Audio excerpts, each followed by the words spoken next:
Alo, assalomu alaykum, Nodiraxon, yaxshimisiz? Ha, yaxshi, rahmat. O'zingiz yaxshimisiz? Lodacharskiydagi klinikangiz yopilib ketdi deb o'rgili. Voy, xafa bo'lmay o'tiribsizmi? Qaysi klinika? Nega yopiladi?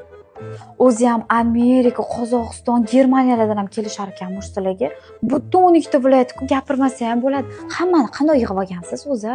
Chet davlatdan keladigan bemorlarimiz ko'p, chunki bizning klinikamiz har qanday diagnozli bolalar bilan ishlaydi. Yaxshi natijalarga erishamiz va haqiqiy odzivlarni qo'yib boramiz.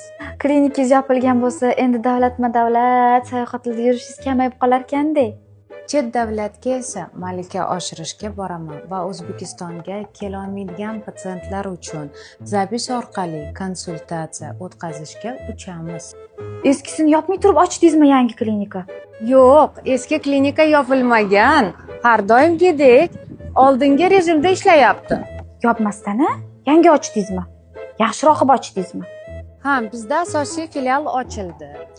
Bu yerda yanada ko'proq sharoitlar, muolaja turlari, yotoqxona, basseyn va yana ham qulayroq, ko'proq shart-sharoitlar bilan faoliyat olib boramiz. Qayerda shunda? Qayerda joylashgan klinikalaringiz ikkalasi ikkita joydami shunda? Ria Center Toshkent Limonariy filiali Ibn Sino 178 da joylashgan. Va Buyuk Ipak yo'li 305 da sizlarni kutamiz.